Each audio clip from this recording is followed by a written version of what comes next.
दास जी ने कहा है कि 14 लोकों में और इन 3 लोकों में कोई भी सत्संगी नहीं है। सत्संगी मीन जिसको यथार्थ अध्यात्म ज्ञान हो, सच्चा ज्ञान हो।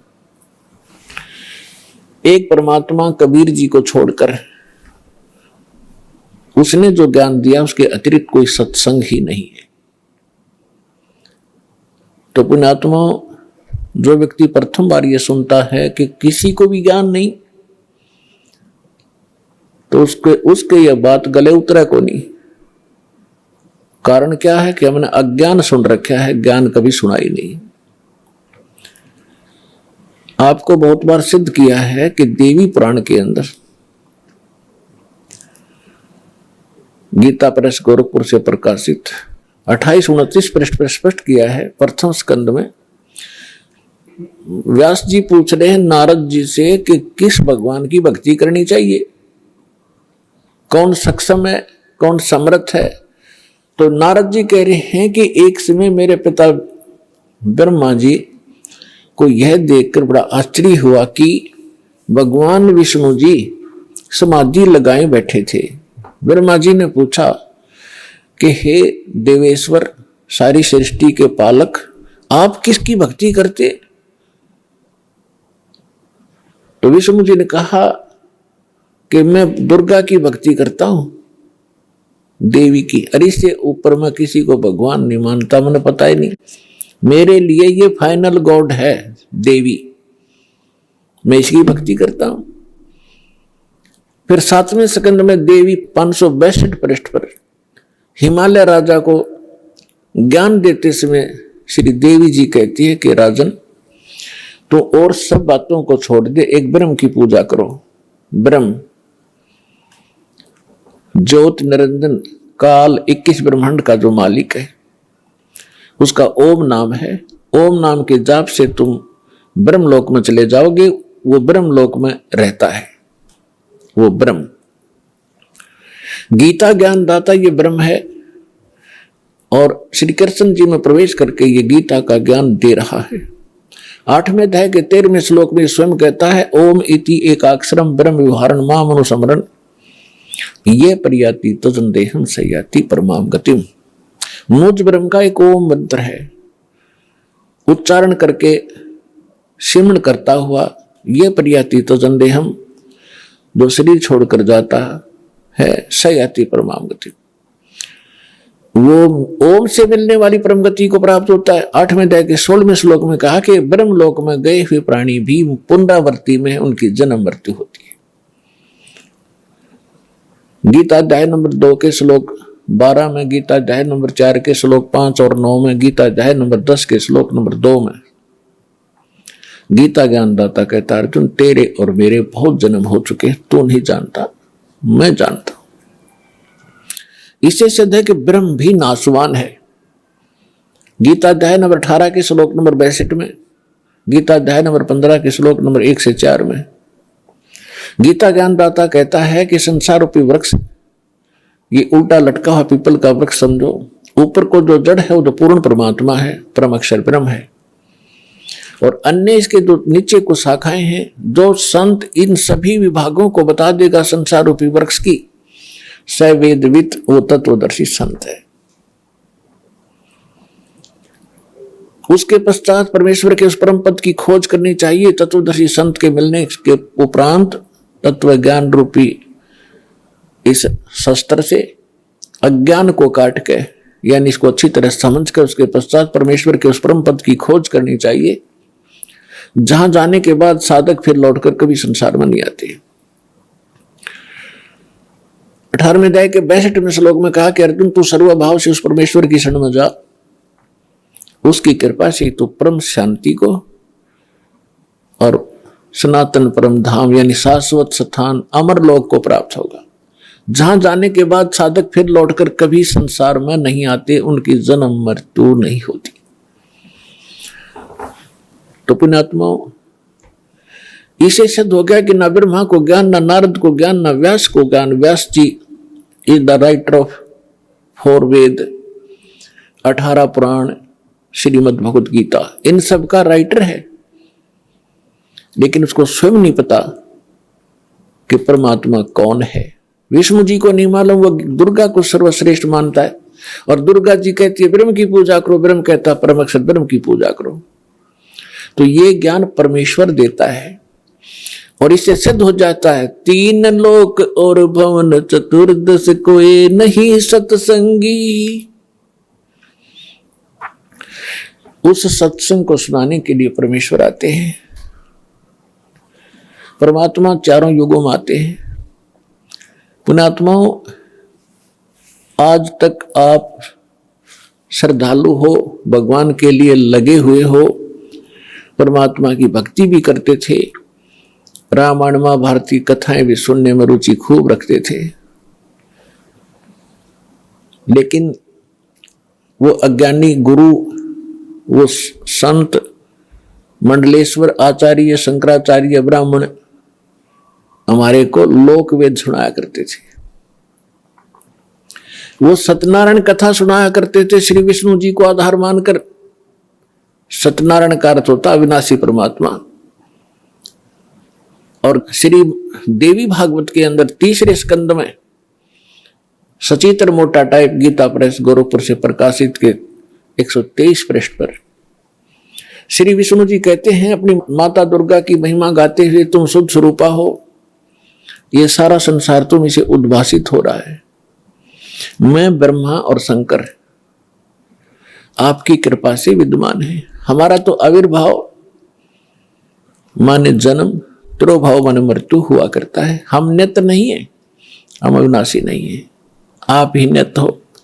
जैसे इनकी बुद्धि काम करे थी, आप प्रकृति देवी हो। भगवान शंकर भी कहते हैं कि हे माता, यदि भगवान विष्णु के बाद उत्पन्न होने वाले ब्रह्मा भी आपके पुत्र हैं, तो मैं तमोगुणी लीला करने वाला शंकर क्या आपकी संतान नहीं हुआ?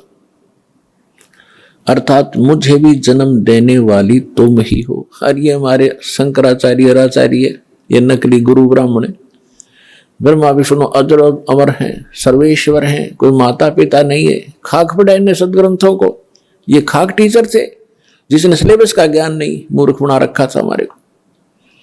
इस अज्ञान को हटाने के लिए स्वयं परमेश्वर आते हैं। 4 युग में मेरे संत पुकारे, को के कहा हम हेल रे, हीरे माणक मोती बरसे, ये जग चुगता ढेल रे। 4 युग में परमात्मा कहते हैं हम आए हैं, और अच्छी आत्माओं को मिलते हैं, उनको तत्व ज्ञान से परिचित कराते हैं। फिर वो मुझसे परिचित होकर के वो महापुरुष भी मेरी महिमा को यथार्थ रूप में सुनाते हैं, लेकिन कोई सुनने वाला नहीं होता, क्योंकि अज्ञान घना होता है।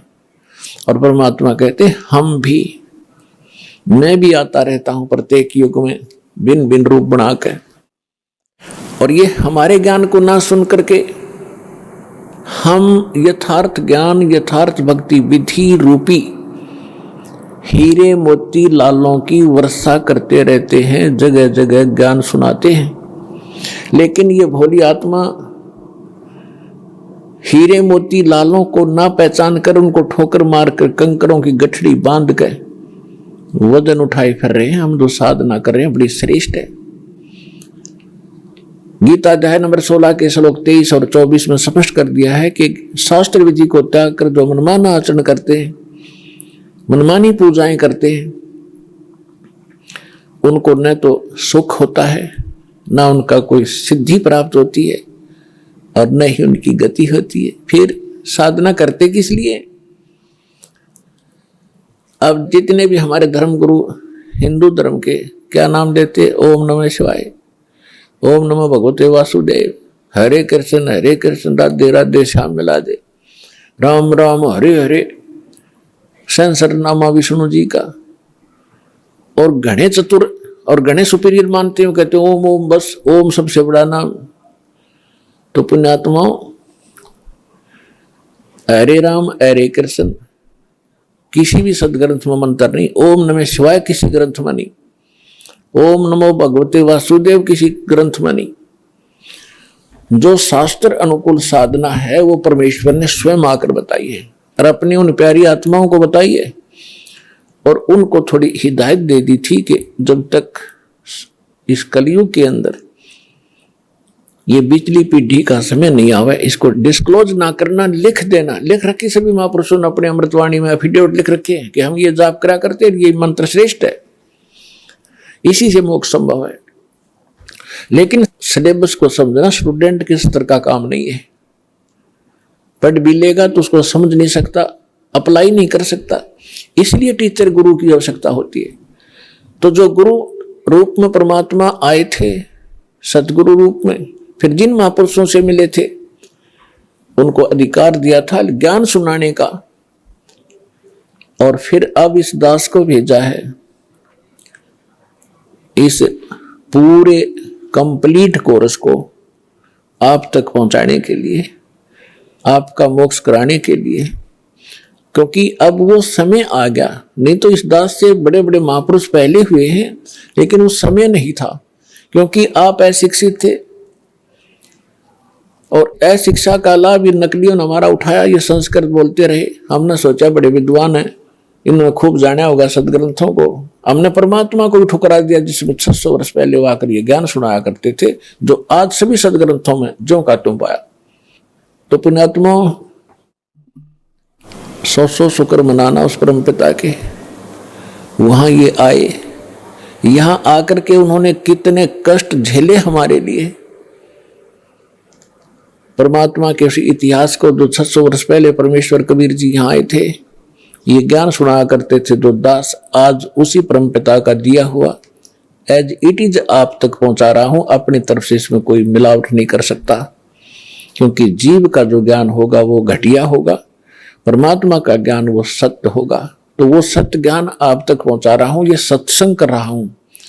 परमात्मा ने सत्संग किया था या उन महापुरुषों ने जो भगवान से मिले थे, लेकिन उनको रिजेक्ट कर दिया हमने, क्योंकि हम बालक थे, हम अशिक्षित थे, अनजान थे। आज परमात्मा ने आपको अक्षर ज्ञान कराया। ये अक्षर ज्ञान आपके लिए विष है। बेशक आप कितने विद्वान पाक गए हो, डॉक्टर, इंजीनियर, जज, वकील बन गए हो, भगवान की भक्ति नहीं है तो खाक है ये। एक रोजी रोटी तो कहीं चला ले इंसान, कल मृत्यु होगी, गधा अपने कुत्ता अपने का खाज लग गए, और क्या खाओगे फिर? आपको केवल इस ही जीवन का ज्ञान है, आपको भविष्य का, आगे का नहीं। आगे के ज्ञान बिना ये खाक ज्ञान है फिर। तो ये ज्ञान देना जरूरी था। मालिक को मालूम था कि बिगड़ेंगे ये। अहंकार हो गया आपके अंदर, 2 कौड़ी का 2 छोटा सा पोस्ट मिल जाए, फूला नहीं समाता, और कल मृत्यु होकर गधा बन जाए, क्या रे माटी होती है उसकी। तो परम, और पहले आप देखो पिछले इतिहास उठा के हमारे पूर्वजों के कितने विनम्र थे, कितनी दया थी उनके अंदर, कितने नेक विचार थे, और आज हम किस स्तर पर पहुंच चुके, इस विद्या की देन है। लेकिन मालिक को मालूम था कि मेरा ज्ञान ऐसा है, इनको फिर सेट कर देगा, लेकिन शिक्षा प्राप्त हुए बिना ये मुझे समझ नहीं सकते, इनका कभी कल्याण नहीं हो सकता। इसलिए आपको ये अक्षर ज्ञानदाता ने अनिवार्य समझा, तभी इस आग को आपके निकट नहीं आने दिया। 4 युग चले गए। अब इसका हम फायदा उठाएंगे। अब हम बकवादों में चल पड़े, टीवी देखते हैं, बेहुदे ढंग के कपड़े पहनते बहन बेटियां भी, और इसको बड़ा विकास मानते हो, अच्छे घरों की लड़कियां हैं। ये खाक है, ऐसे कार्टून बनकर निकलती हैं घर से, लड़के भी लड़कियां भी। तो इस विद्या की देन है ये। अब इस ज्ञान से हमें पता चलेगा, लज्जा आया करेगी हमें ऐसे ऐसे बकवाद करने में, और हम भगवान भजेंगे और अपना कल्याण करवाएंगे। सतगुरु आए दया करी, ऐसे दीन दयाले, बंदी छोड़ व्रतास कहा, जठरगनी प्रतिपाल। सतगुरु आए दया करी, ऐसे दीन दयाल। होय होय, हम किसी भयंकर गलती करके आए सतलोक में, बड़ी थाली का ठोकर मार के आए हम, और आज हम एक टुकड़े के लिए कोई देश जाता है, कोई परदेश जाता है, उसके लिए गरीबदास साहिब जी कहते हैं, उत्तर दक्षिण पूर्व पश्चिम फिरदा दाणे दाणे नो, सर्व कला सतगुरु साहिब की, हरि आए हरियाणे नु।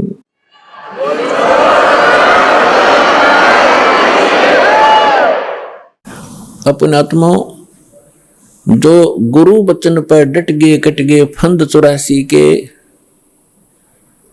भाई जो गुरु बचन पर डट गए कट गए फंद 84 के,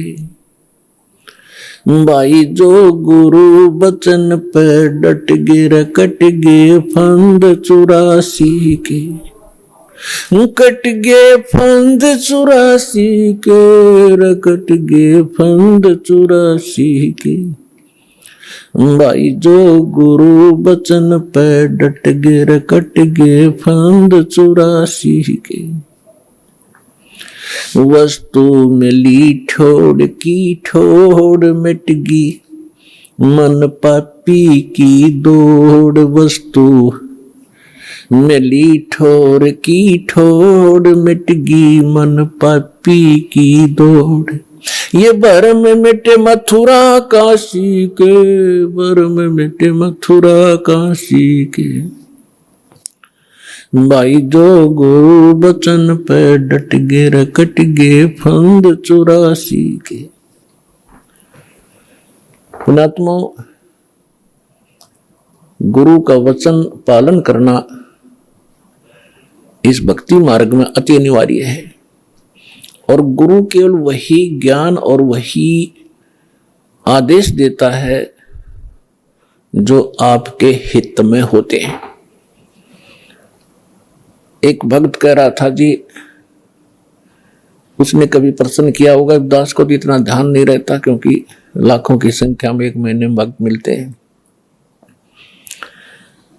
5 वर्ष पहले उसने दीक्षा ली थी 2008 में। वो कह रहा था जी मैं अमेरिका जाने की तैयारी कर रहा हूं।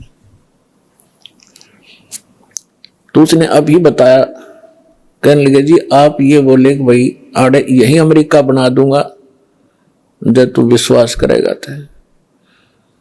तो वो आज बता रहा था जी मुझे ऐसे दया कर दी दाता ने, समय पर टूक नहीं था, कर्जा सिर पर बहुत गना था, आज सारा सुख दे दिया और यहीं पर बढ़िया काम चला दिया। तो पुण्यात्माओं, गरीबदास साहिब जी कहते हैं, पूर्व पश्चिम उत्तर दक्षिण तू फिरदा दाणे दाणे नु, और सर्व कला सतगुरु साहिब की, हरि आए हरियाणे नु। मालिक ने पहचान कर धक्के खाते फिरते हो तुम, लगो एक बार भक्ति पर, सारे सुख दे और मोक्ष भी देगा आपको।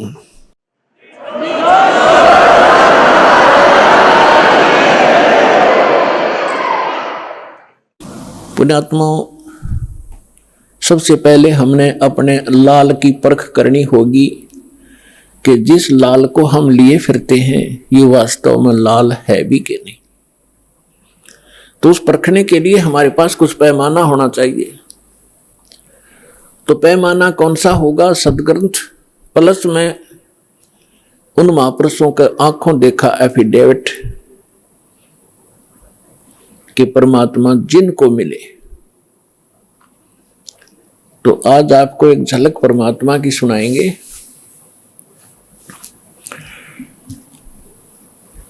परमेश्वर कबीर जी के प्रगट के विषय में बहुत सी भ्रांतियां समाज में इन नकलियों ने फैला रखी है।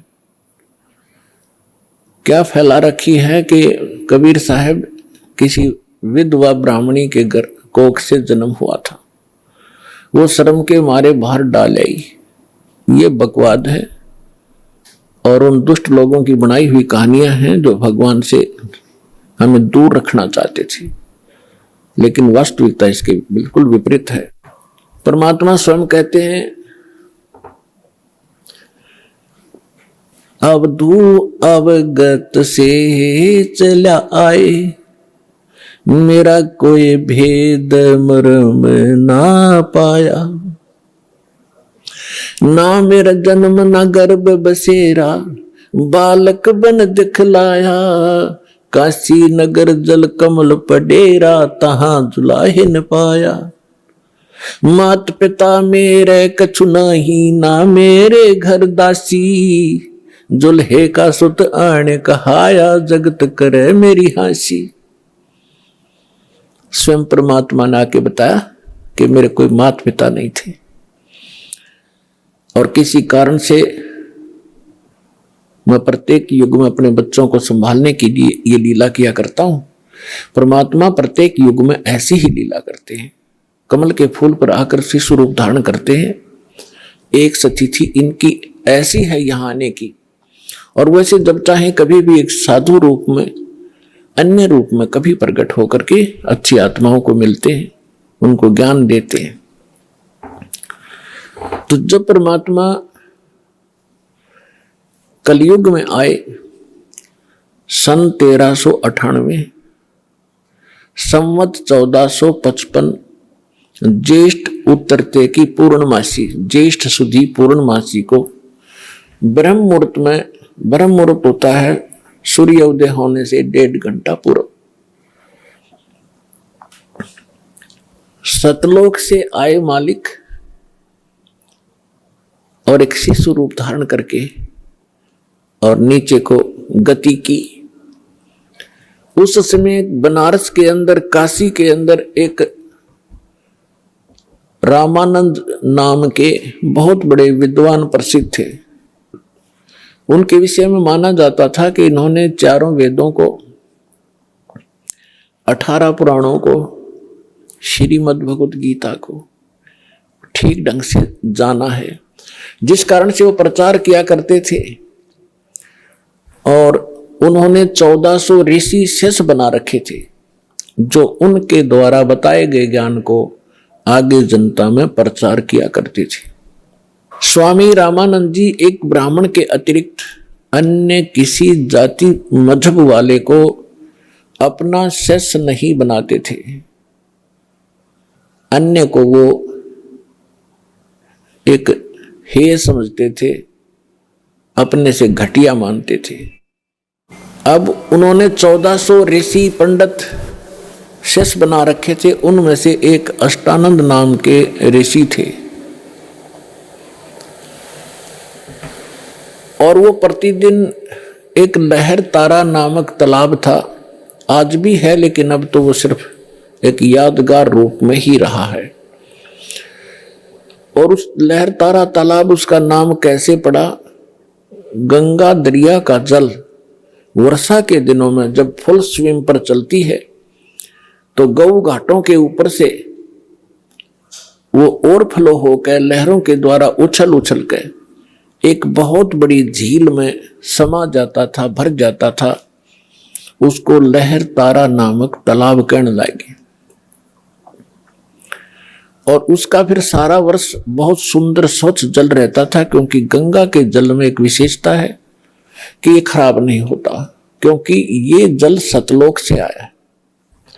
परमात्मा ने एक सैंपल भेज रखा कि हमारे लोक में ऐसे पदार्थ है, ना दूध कभी खराब होते, दरिया बहती है, ना दही और मक्खन खराब होते। वहां का ऐसा मटेरियल है। ये एक सैंपल है आपके लिए, ये विश्वास करने के लिए कि वहां ऐसे पदार्थ, जब ऐसे लोक में और ये जल खराब नहीं होता, वहां तो लोक ही एक विशेष है। तो समझदार को संकेत पर्याप्त है। उस लहर तारा तालाब के ऊपर ऋषि अष्टानंद जी प्रतिदिन अपने गुरुजी के द्वारा बताए गए उस साधना को भी करते थे, उसी में स्नान करते थे। एकांत स्थान, शांत स्थान पर वो भगवान की भक्ति का चिंतन किया करते थे। वो प्रतिदिन की तरह वो भी अपने चिंतन में स्नान करके बैठे थे। आकाश से क्या देखा अष्टानंद जी ने कि एक बहुत तेज प्रकाश का गोला सा ऊपर से स्पीड के साथ आ रहा है। और वेद भी यही बताते हैं कि वो परमात्मा ऊपर के लोक में रहता है और उस वहां से गति करके आता है, बिजली विद्युत जैसी गति से यहां आकर हमें प्राप्त होते हैं। अष्टानंद जी ने देखा कि बहुत तेज प्रकाश कभी देखा नहीं ऐसा। जब उसने देखा तो उसकी आंखें सहन नहीं कर सकी, चरम दृष्टि बंद होगी। आंखें बंद होने के बाद उसने क्या देखा कि तो एक बालक है, शिशु रूप दिखाई दिया। जैसे हम सूर्य की तरफ देखते हैं प्रथम सीधा, तो हमारी चरम दृष्टि सहन नहीं कर पाती, आंखें बंद हो जाती हैं। आंखें जब बंद होती हैं या हम दूसरी साइड में देखते हैं तो सूर्य का प्रकाश रहित आकार दिखाई देता है और वो काफी देर तक आंखों में बना रहता है। ठीक यही दशा अष्टानंद जी की हुई कि उसने जब वो प्रकाश की तरफ देखा तो वो प्रकाश किसका था? सूर्य का, यानी परमात्मा का। और जब आंखें बंद की तो क्या देखा? वो शिशु, वो शिशु का प्रकाश था, वो परमात्मा का प्रकाश था। दोबारा उसने जब आंख खोली तब तक वो प्रकाश लहर तारा तालाब के एक कोने में सिमट चुका था, समाप्त हो गया था। अब अष्टानंद जी अंदर ही अंदर बड़े खुशी हुए। उसने सोचा कि शायद आज मेरी कोई भक्ति की विशेष उपलब्धि मुझे हुई है और इसके बारे में अपने गुरु जी को बताऊंगा। वो उठकर चले गए। अपने गुरु रामानंद जी से कहा कि स्वामी जी, आज मैंने ऐसे ऐसे एक अजीबोगरीब घटना मेरे साथ हुई। हे प्रभु, ये मेरी भक्ति की उपलब्धि है या कोई मेरा भ्रम है? स्वामी जी ने कहा कि बेटा, ये न तेरी भक्ति की उपलब्धि है और न ही तेरी कोई भ्रम है। ऐसी लीला उस समय होती है जब ऊपर के लोक से कोई परम शक्ति या देवता लोग यहां पृथ्वी पर आकर के जन्म लेते हैं। किसी मां के गर्भ में प्रवेश किया होगा उन्होंने। ये तारे से जब टूटते हैं तो उसने बताया कि ऐसे लक्षण हैं और वो कुछ दिनों में यहां इस काशी बनारस में किसी मां से जन्म लेकर के वो दिव्य शक्ति अपना कोई कार्य करने के लिए ऊपर के लोगों से आते हैं। अब जितना स्वामी जी ने ज्ञान था अपने शिष्य का समाधान किया, शिष्य संतुष्ट हुआ।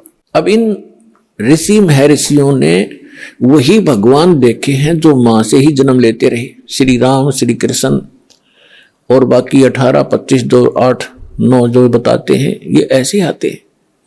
लेकिन ये भगवान वो है जो कभी मां से जन्म नहीं लेता, सबके जन्मदाता है, सबके विधाता है। उधर से नीरू और नीमा नाम के 2 पति पत्नी थे मुसलमान। वो उसी जीवन में ब्राह्मण भी थे, उसी जन्म में वो ब्राह्मण थे। गौरी शंकर पुरुष का नाम था, सरस्वती उसकी पत्नी का नाम था।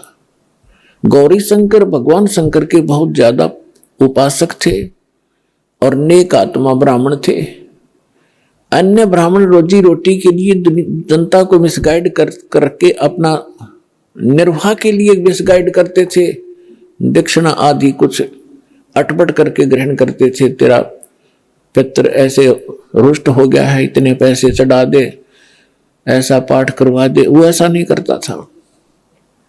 वो केवल शिव जी की कथा सुनाते थे शिव पुराण से, और जो भी उसकी दक्षिणा आती थी अपने निर्वाह के लिए रखकर बाकी शेष भंडारे में लगाते थे। तो उनके अनुयायी बहुत अच्छे तरह परिचित थे कि बिल्कुल निष्पक्ष कथाएं करते हैं, निस्वार्थ कथाएं करते हैं, जिस कारण से उनकी काफी प्रसिद्धि काशी में हो रही थी। और अन्य जो नकली ब्राह्मण थे रोजी रोटी वाले, वो उससे घनी ईर्ष्या करते थे कि ज्यादा लोग इनको पसंद करने लगे, हमसे दूर होते जा रहे हैं। इस बात से मुसलमान काजी, मुल्ला, पीर खूब परिचित थे कि गौरी शंकर से अन्य जो धर्म गुरु हैं ब्राह्मण, ये अक्षुब्ध हैं और ये हिंदू धर्म का प्रचार घना कर रहा है। इसलिए उन्होंने बाई फोर्स गौरी शंकर सरस्वती को मुसलमान बना दिया। मुसलमान कैसे बना दिया? अपना जूठा पानी करके गली में खड़ा होकर और उनके ऊपर फेंक दिया, उनके कपड़े में फेंक दिया और उनके मुंह में डाल दिया। तो अन्य जो ब्राह्मण थे उधर इसी दाव में थे। किसी दिन यूं फंसे, सबने मुनादी करा दी, गौरी शंकर मुसलमान बन गया है, उसको जाति से डाल दिया है, उसका गंगा में स्नान करना बंद कर दिया है। अब सारे हिंदू उनसे बाइकाट कर गए, तो वो विवश हुआ। उनका नाम रख दिया नूर अली गौरी शंकर का, और नियामत रख दिया उसकी पत्नी नीमा का, नियामत। तो इस प्रकार फिर अपभ्रंश करके उनको नीरू और नीमा कहने लगे। अब पहले उनकी रोजी रोटी चलती थी कथा की दक्षिणा से, अब दक्षिणा मिलनी बंद होगी, रोजगार की समस्या हुई। उन्होंने एक सिंपल सा काम जिसमें कोई पैसा नहीं लगना था, ऐसा काम शुरू कर दिया कपड़ा बुनने का। और समय के बीत जाने पर उनको जुलाहा कहने लगे। जब उनकी आयु 60-62 वर्ष की हो चुकी थी, कोई संतान नहीं थी। भले ही वो मुसलमान बन गए थे, लेकिन भगवान शंकर को दिल से भुला नहीं पाए थे। कोई भी आपत्ति आती थी या कोई विशेष कसक होती थी, भगवान शंकर को ही वो याद किया करते थे। भले ही वो मुसलमान रीति को भी निर्वाह कर रहे थे, उसको भी चला रहे थे। अपने आत्मा उनको संतान नहीं थी। अब उस समय एक ऐसी धारणा समाज में फैला रखी थी नकली ब्राह्मण गुरुओं ने कि जिसके संतान नहीं वो सबसे निकम्मी आत्मा है, उसकी सुबह सुबह दर्शन भी नहीं होने चाहिए। तो जिस कारण से जिनके संतान नहीं होती थी, वो खूब समझते थे कि सामने वाला बाइकाट कर गया, गली बदल गया, रास्ता चेंज कर गया, मुझे देखकर वो बहुत कुड़ कर अपना जीवन व्यतीत किया करते थे। यानी संसार की परंपरा से उस व्यक्ति को जिसके संतान नहीं है वह सबसे मनहूस माना जाता था, और भगवान के अध्यात्म ज्ञान के आधार से वो परिवार, वो दंपति, वो पति पत्नी एक नंबर के हंस और पुण्यात्मा होते हैं। पुण्यात्मा का मतलब है कि उनका फाइनल मैच होता है जब सतगुरु मिल जाता है। वो उनका कहीं किसी से अब लेन देन नहीं रहा, ना पुत्र का ना पुत्री का संस्कार शेष है। और यदि उनको सतगुरु मिल जाए, भक्ति ठीक कर ले, उनका बेड़ा पार तुरंत हो जाए उसी जीवन में। अब ये ना समझना कि जिनका संतान है वो पुण्यकर्मी नहीं है, नहीं। जिनको सतगुरु मिल गए, जिनको सतगुरु मिल गए मनुष्य जीवन में, दोनों ही पार हैं, दोनों ही पुण्यकर्मी प्राणी। क्योंकि संतान होती है संस्कार से। जैसे एक समय सुखदेव ऋषि 12 वर्ष के बाद मां के गर्भ से जन्म लिया, 12 वर्ष की आयु पेट में हो गई थी उसकी। पुण्यात्मा, ये कुछ आध्यात्मिक ऐसे पॉइंट होते हैं जो वर्तमान के इन वैज्ञानिकों का गला उतरा नहीं, पर लेकिन गले ना उतरे तो बेशक, लेकिन वह बात झूठ नहीं हो सकती। 12 वर्ष की आयु का जब मां के गर्भ से बाहर आया, आते ही उठकर चल पड़ा। व्यास जी का पुत्र था, व्यास जी की पत्नी से उसका जन्म हुआ था। तो व्यास जी इंतजार करते थे, विद्वान पुरुष थे, ये कोई अच्छी आत्मा है जो 12 वर्ष तक मां के गर्भ में, मां को मालूम भी नहीं, इतना कोई पीड़ा नहीं हो रही है। इस आशा से उसने कहा कि बेटा, लेकिन सुखदेव ऋषि ने पीछे मुड़कर नहीं देखा, अपने पिता की शक्ल भी नहीं देखी। चलते चलते कह रहा है कि पिताजी, कि हे ऋषि जी, व्यास जी कह रहे हैं कि पुत्र, मैंने तेरी 12 वर्ष इंतजार करी, मुझे अपना शकलता दिखा दे। एक वह वो पुत्र मोह में घना वश हो रहा था। तो ऋषि जी कहते, चलते चलते सुखदेव कहते हैं कि ऋषि जी, ना जाने कितनी बार तू मेरा बाप हो लिया और ना जाने कितनी बार मैं तेरा बाप हो गया। ये बहुत बूढ़ी बीमारी है, इबका मैं अपना पीछा छुटवाऊंगा और मैं ना देखूं तेरी और कहीं मेरी ममता तेरे में फंस ना जा। यूं कहकर आकाश में उड़ गया, दूसरी जगह जाकर प्रकट हो गया। वहां जाकर अपनी और नालापा काटी। कहने का भाव ये है, फिर सुखदेव ऋषि ने कहा था कि एक लेवा एक देवा दूतम, कोई पिता कोई किसी का पिता नहीं पूतम, ये ऋण संबंध जुड़ा एक ठाठा, अंश में सब 12 बाटा। ये तो एक दूसरे का संस्कार है, कोई देने आ रहा है, कोई लेने आ रहा है। जैसे आज हम संस्कार बढ़ा रहे हैं, कोई रिश्वत लेता है, आज वो रिश्वत ले रहा किसी से 1 लाख 1.5 लाख रुपए, अगले जन्म में वो दामाद बनकर लड़की भी ले जाएगा और वो पैसे भी लेगा। बिरान मट्टी होगी फिर हमारी नो, फिर यह गधा बनकर देना पड़ेगा, किसी की भैंस बनकर देना पड़ेगा, फिर दूध नहीं दे उसके इंजेक्शन लाओगे, दे लट्ठा लठरेंगे। तो अपने इस संस्कार को हम अब खत्म करेंगे। तो इस विष को हम तभी तक खा रहे हैं जब तक हमें ये विष दिखाई नहीं देता, हम पहचानने योग्य नहीं थे। और जब हम पहचानने योग्य हो जाएंगे ये विष है, उसके विषय में सुख संवेद में कहा है, जैसे कर का जहर का रंग होरी हो, कहो कौन तिस खावे राम रंग होरी हो। जैसे कण पड़ा हो किस विष का, और ये पता हो ये विष का कण है, कहते कौन छुएगा उसको, खान की तो बहुत दूर बात, हाथ भी ना लावे, किसी और कपड़े तो पकड़ेगा और कितने पता नहीं मिट्टी में दबा का होगा, कहीं और भी ना खा ले। और परमात्मा की भक्ति करने से ही सुख होगा, होरी माने खुशी होगी। तो नीरू निमा को भगवान ने, उनके कोई संतान नहीं थी, और कि इसलिए पुण्यात्मा थी, भगवान आ गया गोदी में।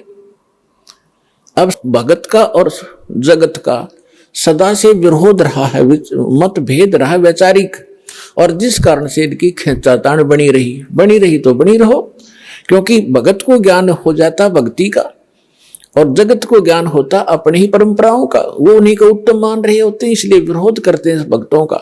ये तब जाकर लंबे पड़े वहां पर, ये पता नहीं कैसे करे हैं, ये मुसलमान रहे ना हिंदू, मतलब इस तरह की वो बातें करते हैं। करने दो, हम अपने इस ज्ञान के आधार से आगे बढ़ते रहेंगे, एक दिन पूरा विश्व स्वीकार करेगा ये ऐसा गजब का मार्ग है, और इसी से सुख है।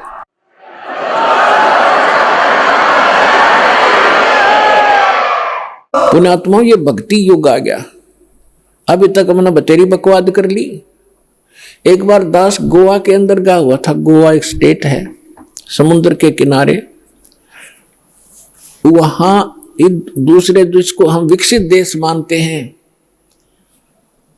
इस इंग्लैंड इटली और अमेरिका के, वहां समुद्र के किनारे एक एक लंगोट में स्त्री और पुरुष वहां लेट रहे रेते में। और हम वहां सत्संग किया था हमने गोवा में, और हम चले गए घूमने के लिए। तो उनको देख रहे और वो भी अच्छे ना लगे, पड़े भी वह बेटी के बाप। तो वहां बता रहे थे कि ये क्या कहते हैं, क्यों हमें यहां आकर शांति मिलती है, और ये बड़े वहां सेठ हैं, बड़ी बड़ी कोठियां हैं, इनकी कार है बड़ी बड़ी, कलम देखो इनकी, शांति तो उस रेत में, तो कोठी शर्म मारोगे जहां अशांति है, क्या करोगे और कट्ठी और कारों की। आग अंगारे इकट्ठे कर रहे हैं और उसको विकास मानते हैं और उसको अपना बड़ी महिमा मानते हैं, और शांति मिल रेत में। तो आज से 50 वर्ष पीछे झांको, आपके दादे परदादे कैसे रहा करते थे, उस रेत में रहा करते थे, झोंपड़ियों में रहा करते थे, और कितना शांत जीवन जीते थे, कितना उनके चेहरे पर शांति और कितनी खुशी रहती थी। अंत में आपने उड़े टेकना पड़ेगा। ये तो एक बबुड़िया सा उठ रहा थोड़े दिन का, और 2 वर्ष वर्षा ना हो, ये विज्ञान धरी की धराई रह जाएगी। ये कंप्यूटर पड़े पड़े जरेंगे सारे, और ये जहाज इनमें कोई बैठने नहीं पाएगा। भगवान को प्रसन्न करना पड़ेगा इस संसार के अंदर। कुछ दिन सुख से जीना चाहते हो, और परमात्मा प्रसन्न हो गए, सारे ठाठ कर दे, समय पर वर्षा होने लग जाएगी, सब दुख दूर हो जाएंगे, प्राकृतिक आपदाएं टल जाएंगी, भक्ति करेंगे। ये भक्ति युग है, और भगत के लिए बकवाद नहीं चलेंगी। बकवाद करके भक्ति नहीं हो सकती। तो इन सब बकवादों को त्यागना होगा और भक्ति की राह पर हमने लगना होगा, तभी हम मोक्ष प्राप्त करेंगे। नहीं तो बहुत बुरा भयंकर समय आ जाएगा आने वाले समय में। अब हम आते हैं अपने प्रसंग पे कि नीरू नीमा 62 वर्ष के हो गए थे, संतान नहीं थी। अब समाज की दृष्टि से तो बहुत मनहूस थे, लेकिन अध्यात्म मार्ग से वो एक नंबर की आत्मा थी। उसका प्रमाण भी आपके समक्ष है। जिनकी गोदी में भगवान खेले, वो समर्थ शक्ति जिनको भटक रहे हैं, हम खोजने के लिए जंगलों में बैठ के शरीर खत्म कर दिया हमने तपा तपा करके, लेकिन रास्ता ठीक ना होने से वो कहते ना गणत जांडी काटने का आड़ी तरीका था ही हमारा। गण से जांडी कटा नहीं करती, वो तो वही आरी चाहिए या तीखी को आड़ी चाहिए जिससे जांडी कटे। तो हम लकड़ी के गणते जांडी काटा थे, यानी वो विधि परमात्मा पाने की ठीक नहीं थी और उसके लिए हम भटक रहे थे। और वो परमात्मा उनको मिला जिनको संसार मनहूस कहा करता था। अब समय जैसे तैसे वो व्यतीत कर लेते हैं, स्वयं तो जिनका संतान नहीं, लेकिन ये संसारिक व्यक्ति अपनी सोच से जब भी उनसे मिलते हैं कोई ना कोई इंजेक्शन लगा ही देते हैं कि एक संतान तो चाहिए थी, एक बालक तो चाहिए था घर में। तो कुछ भूल पड़े तो वो काल पड़न देता ना, किसी न किसी को भेज कर उनके इंजेक्शन लगा दे। उससे पहले दिन उस नीमा का कोई रिलेटिव, कोई बहन आई थी और उसने भी सारी रात यह चर्चा रखी, ये भगवान देखिए बालका बिना तो घर सुना सुना लगे है, बच्चों बिना बता के जीवन है। अब उस माई का फिर वो इंजेक्शन लाएगी, वह तो चली गई, सारी रात रोई। सुबह वो क्या करते थे, नीरू और नीमा का गंगा में स्नान कराना बंद कर दिया था, क्योंकि मुसलमानों को हिंदू गंगा में गंगा घाट पर पड़ने नहीं देते थे। तो वो वहां स्नान ना करके लहर तारा तालाब में उसी गंगा के जल में प्रतिदिन स्नान करने जाया करते थे। उस दिन भी वो जा रहे थे। नीमा रो रही थी क्योंकि इंजेक्शन ताजे ताजे लगे थे। और रो रही बुरी तरह आंसू डाल रही थी कि हे भगवान शंकर, आपके घर में क्या बच्चों की कमी होगी भगवान, अपनी दासी को एक खिलौना दे देते, जग में मेरा भी गुजारा हो जाता, मुंह ऊपर न उठा कर मैं भी चल सकती। यूं कह के बहुत बुरी तरह रो रही थी। नीरू ने कहा, नीमा यदि हमारे भाग्य में होता तो भगवान पहले ही दे देता। आप रो मत, रो रो आंखें और खराब कर लेगी। बुढ़ापे में कोई हाथ पकड़ने वाला नहीं है और आंखें तेरी रो रो कर नष्ट हो जाएंगी। तो मेरी बात मान, तो रो मत, सब्र कर। तो जैसे तैसे वो अपने बतलाते हुए नहर तारा तालाब पर पहुंच गए। अष्टानंद वहां से जा चुका था। पहले नीमा ने स्नान किया, स्नान करके उस तालाब से बाहर आ गई। फिर नीरू स्नान करने के लिए प्रवेश किया नीरू ने। अब नीमा ने फिर जो वस्त्र बांध कर वो स्नान क्रिया किया था उसको धोने के लिए पुनः किनारे पर गई। पति नहा रहा था। से जून का महीना, गर्मी का मौसम था। तो नीमा ने क्या देखा कि एक कमल के फूल पर कोई वस्तु हिल रही है, पैर हिला रही। परमात्मा बालक शिशु रूप धारण करके और कमल के फूल पर विराजमान हुए और एक पैर को हिला रहे थे, एक पैर को हाथ में पकड़े हुए थे। नीमा ने सोचा, आइडिया सा लगाया कि कहीं सर्प ना हो। फिर ध्यान से देखा कि सर्प नहीं, ये तो बालक है। उसने अपने पति से कहा कि देखना जी, कमल के फूल पर बालक है, इसको उठाना जरा। अब नीरू नहा रहा था और उसने सोचा कि अब मेंटल होली, इसका मानसिक संतुलन बिगड़ गया इन बालकों की चिंता कर करके। अब इसने जल में भी बालक दिखाई देने लगे। नाता नाता कहता है कि नीमा कुछ सब्र कर, कुछ संतोष कर, विश्वास कर भगवान पर। ये क्या रट लगा रखी है तूने बालक बालक वाली, तुझे अब जल में भी बच्चे दिखाई देने लगे, तू मान जा मेरी बात। नीमा फिर कहते, देखो जी मैं सच कह रही हूं। अब उसने एक विशेष कसक के साथ कहा, जिधर संकेत हाथ का करे थी उधर नजर गई स्नान करते करते नीरू की। उसे उससे थोड़ी दूरी पर था, उसने देखा सचमुच तो बालक है। कमल के फूल समेत तोड़कर अपनी पत्नी को थमा दिया। अपने आत्मा जिस परमात्मा के लिए हम भटक रहे, जिसकी चर्चा करने से भी रोम रोम करना जाते हैं, और वो परमात्मा उस माई की गोदी में है, उसको कैसा सुख हुआ होगा, उसको कैसा महसूस हुआ होगा, उसका वर्णन किसी शब्दों में नहीं किया जा सकता। अब आपको आदरणीय गरीबदास साहिब जी के द्वारा परमात्मा की महिमा की वाणी जो प्रकट हुई थी 12वें पंथ में, उसके आधार से आपको सुनाएंगे। जैसे तुलसीदास जी ने लाखों वर्ष पहले घटी घटना रामायण की, भगवान श्री राम और उनकी जो लीला थी, तो लगभग लाखों वर्षों के बाद उन्होंने दोबारा लिख दी चौपाइयों के माध्यम से, और बिल्कुल सत्य है, क्योंकि एक दिव्य दृष्टि प्रदान होती है भगवान की तरफ से प्राणी को। उसके आधार से वो पहले हो रही घटना चलचित्र की तरह देख सकता है। प्रत्येक प्राणी के अंतःकरण में ये सब के अंदर डिपॉजिट है, जितनी भी घटना घट रही इस ब्रह्मांड के अंदर, लेकिन वही देख सकता है जिसका इंटरनेट कनेक्शन फिट हो जाए और चले, वही देख सकता है। दिव्य दृष्टि की भी क्षमता होती है।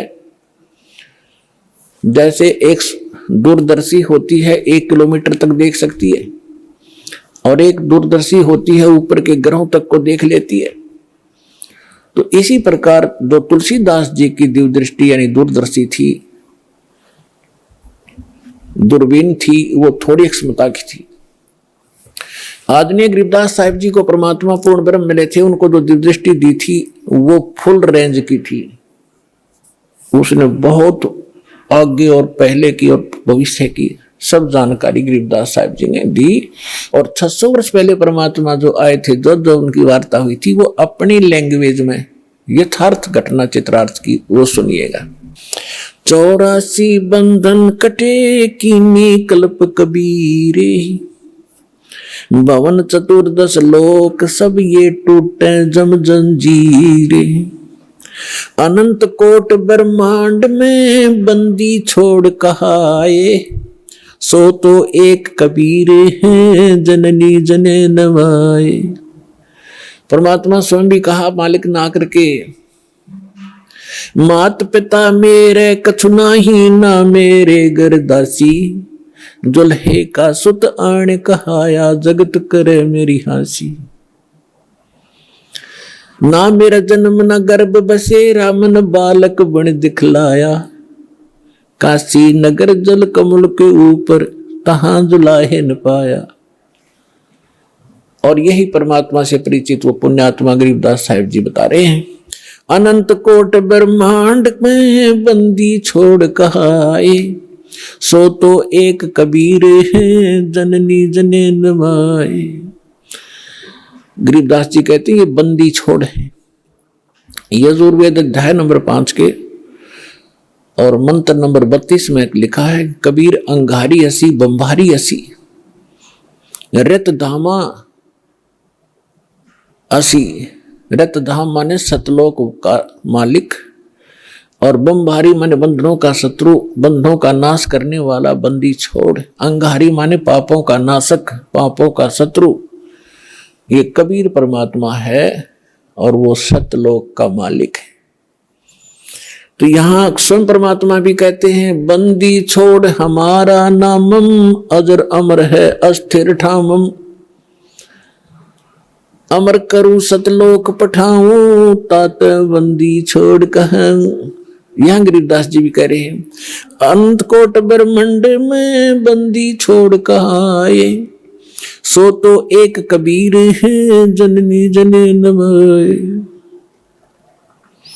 शब्द स्वरूपी साहेब धनी, शब्द से अंद सब माही, बाहर भीतर रम रहा जहां तहां सब ठाई।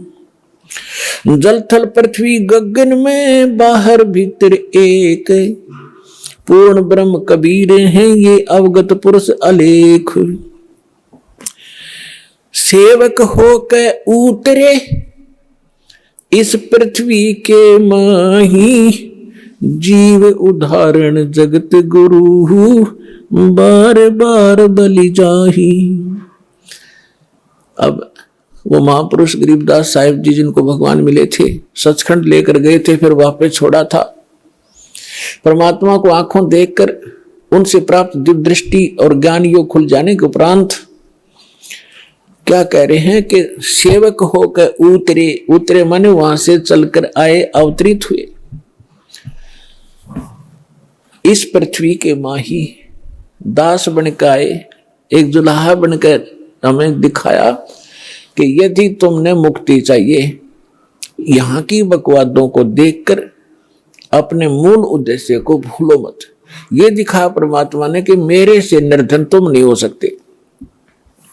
और मैं सत भक्ति करता था भगवान पर विश्वास करके, दिखा करते थे हमें, वो खुद रिहर्सल कर रहे थे एक हमें समझाने के लिए।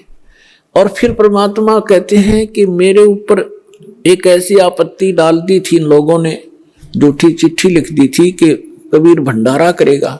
18 लाख व्यक्ति आगे थे, ये साधु संत, और परमात्मा ने 18 लाख व्यक्तियों को, एक झोपड़ी में बैठे व्यक्ति, जनता की नजर में वो व्यक्ति थे, धानक और गरीब दुल्हा शूद्र थे, और अब पता चला वो तो मालिक थे, लाल थे, पूरी सृष्टि के पालनहार थे। 18 लाख व्यक्तियों को 3 दिन तक मोहन भोजन खिला दिए, 36 व्यंजन खिलाए, लाडू, कचौड़ी, सेब, संतरे, काजू, किशमिश, जो भी जिसने जो खाद्य पदार्थ थी, और दही बड़े। 18 लाख व्यक्तियों को 3 दिन भोजन कराना, कलजा फट जा, राजा हिल जा देश का। और एक झोपड़ी में बैठा गरीब व्यक्ति और इतना भोजन करा रहा, साथ में फिर दोहर दे रहा प्रत्येक खाने के उपरांत, जैसा कि चिट्ठी में उन दुष्टों ने लिख दिया था वो भी पालन कर रहे हैं। और साथ में एक असरफी सोने की, स्वर्ण की मोहर दे रहे हैं, जो 10 ग्राम सोना। तो परमात्मा यही सिद्ध करना चाहते थे कि तुम यहां भक्ति करो केवल, और फिर मैं देखूंगा तुम्हारे सारे व्यवसाय को। देखो, माता पिता को बच्चों की सब चिंता रहती है कि अब इसको किस चीज की आवश्यकता है। गर्मी आती है तो गर्मियों के कपड़े, सर्दी आती है तो सर्दियों के कपड़े, समय पर भोजन व्यवस्था सारा कुछ करते हैं। तो आप उसके बालक बन गए। इस दीक्षा के लेने के बाद आपका पुनर्जन्म हुआ है इसी जीवन में। जिस दिन सतगुरु भेंटिया ता दिन लेखे जान, बाकी समय गंवा दिया बिना गुरु के ज्ञान। जब तक गुरु से उपदेश नहीं मिलते तब तक आपका जीवन, मनुष्य शरीर होते हुए मनुष्य का जीवन नहीं जी रहे थे। हम तो अन्य पशु पक्षियों जैसे ही क्रियाओं में व्यस्त थे, और जिस दिन से सतगुरु मिलते हैं हमारी सब क्रियाओं में परिवर्तन होता है, हमारा आध्यात्मिक जन्म होता है। तो आप उस परमात्मा के वचन के पुत्र हो गए हो, पुत्री होगी हो। अब उसको चिंता रहेगी अगर आप विश्वास के साथ मर्यादा में रहकर परमात्मा की भक्ति करते रहोगे। कबीर साहब कहते हैं, कल्पे कारण कौन है, तू कर सेवा निकाम, और मन इच्छा फल दूंगा जब पड़े मेरे ते काम। जब मेरे सतर का काम होगा ना, जब देखना मेरे रंग। अपने आत्मा कितना धनी या कितना उच्च प्राप्त प्राणी हो, चाहे प्रधानमंत्री हो, उसका लड़का जा रहा है कि कार में एक्सीडेंट में मर गया, तो वो समर्थता के काम आई उसकी। और भगवान के साथ प्रधानमंत्री भी भगवान की भक्ति कर रहा होता और बेटा भी कर रहा होता, तो वहां धनी का काम था वहां पर बचाने का। जीव नहीं बचा सकता चाहे कितना महिमावान हो। तो यहां कहते हैं, कल्पे कारण कौन है, क्यों चिंतित रहता है तू, कर सेवा निकाम, निष्काम भाव से भक्ति कर मेरी, और मन इच्छा फल दूंगा जब पड़े मेरे ते काम। तो परमात्मा पर विश्वास करके भक्ति करो। अब गरीबदास जी कह रहे हैं, सेवक हो के उतरे, यानी दास बनकर आए भगवान इस पृथ्वी के माही। उद्देश्य क्या लेकर आए, जीव उदाहरण जगत गुरु, बार बार बलि जाऊं मैं। कि जीव उदाहरण के लिए वो जगत गुरु, सारी सृष्टि को सच्चा ज्ञान देने वाले, वो जगत गुरु इसका नाम होता है। ये नकली जगत गुरु का पता नहीं, जगत गुरु लिख रहे हैं, तत्वदर्शी लिख रहे। ये सब डुप्लीकेट हैं सारे के सारे। अज्ञानी प्राणी है जिनको कह भी पता नहीं अध्यात्म मार्ग का। पुण्यात्माओं देखो, परमात्मा की दया बिना सच्चाई ना तो कही जा सकती और ना स्वीकार हो सकती। अब दास ने लगभग 10 वर्ष हो गए टीवी चैनल पे सबको ललकार दिया, सबको बता दिया तुम झूठे हो, तुम्हारा ज्ञान झूठा, तुम्हारा भगवान नकली और तुम्हारा ज्ञान गलत, तुम्हारी भक्ति गलत, और कोई नहीं चल सकता। एक शब्द कह के दिखा दो, कोई एक संत एक दूसरे के प्रति हंगामा मचा दे, क्योंकि वो झूठे को झूठा कहेगा। और यहां परमात्मा के ज्ञान के आधार से कहा जा रहा है, कोई सब बोल नहीं रहे, बोल रहे तो उनकी दूनी विद पिट है।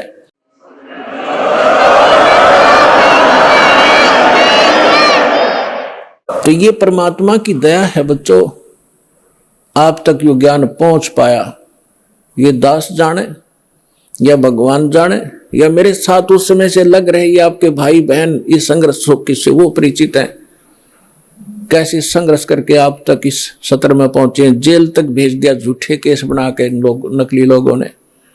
लेकिन परमात्मा कहते हैं जिसके साथ भगवान होता है, और सत्य को कुछ दिन दबाया जा सकता है, मिटाया नहीं जा सकता।